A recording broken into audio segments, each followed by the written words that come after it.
So if your Wikipedia is correct, which who knows, you were born in Compton?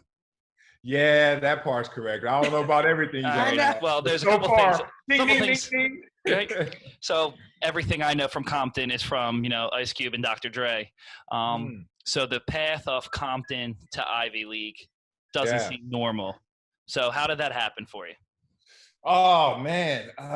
Let me sum this up. I'm from Compton pre-NWA. So pre-Ice Cube, pre-Boys in the Hood, Menace Society, all of that stuff. And obviously, growing up in Compton, there's adversity to face. I think it's been properly advertised that it was an adverse place to grow up. And it's funny how I was even born in Compton. My grandmother, my mother's mother, was in Watts, California with 6 kids. And this was right after the Watts riot. And my grandmother was like, it's too bad out here to raise my kids in Watts. I need to take them to greener pastures. So she finds a house in Compton, and it's really a neighboring city, but still a little different, especially at that time. So she packs the bags and gets the kids, and they move down the street to Compton, California, which was a safer place, certainly at the time.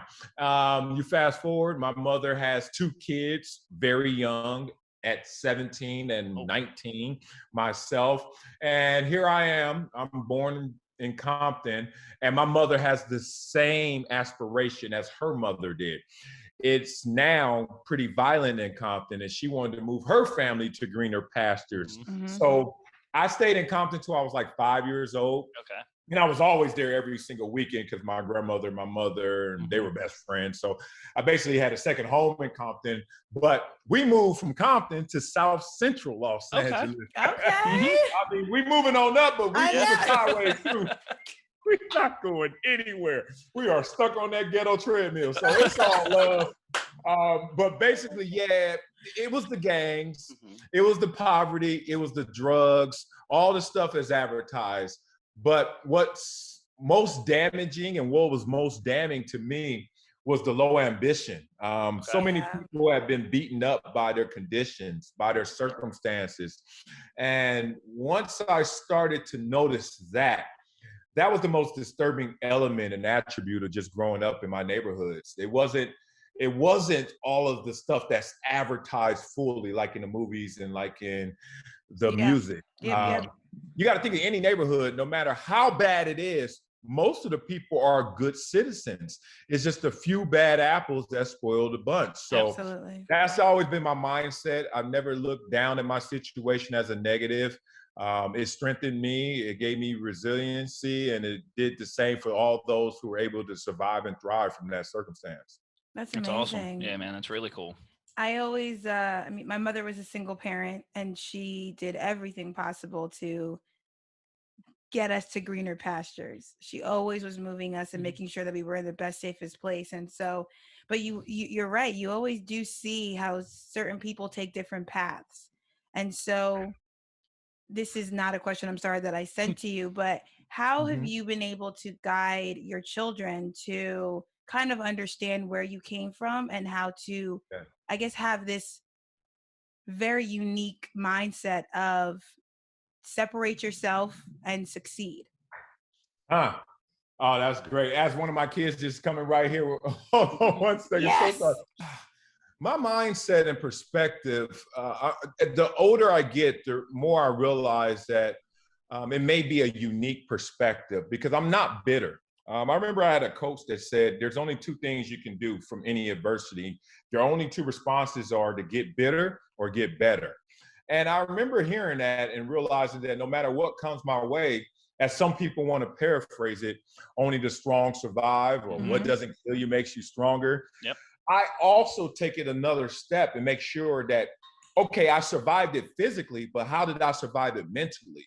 And I see so many people who add up all their issues in their life, whether it's present tense or even worse, past tense, things that they actually survived. And they walk around lesser than in terms of their joy and their attitude. And they're basically walking around on thin ice, waiting to snap. And it's crazy because growing up, I witnessed that. The reason I don't act hard is because I had it hard growing up. And once you really lived a hard life, the last thing you want to do is continue to live a hard life. Absolutely. I'm telling y'all, every time I see somebody acting hard, I swear in my mind, I'm like, he a fraud. She faking. like, because you don't go back to that place. Because no one chose to be in that place in the first place. So and the whole purpose was for us to grow, right? You want to get better. That's the whole purpose. Like get out, get out the hood, get out this lifestyle. Why are you still taking it? That is so you right there. Yeah. I got you. Yeah, I am there. So when it comes to my children and their perspective, I make sure that they understand that one of the fallacies, I think, is that if you're from an adverse background, poor background, from the hood, that you're hungrier than people who are not from that. And I've always challenged that because the rich get richer and success begets success. Mm-hmm. So when people talk about, oh man, how your kids gonna have the same drive you had when they don't need for the same things you needed for, I say, wait a minute, dog, you forget that most people in my situation don't make it. Most of the people in my situation growing up don't make it out because it eats its own.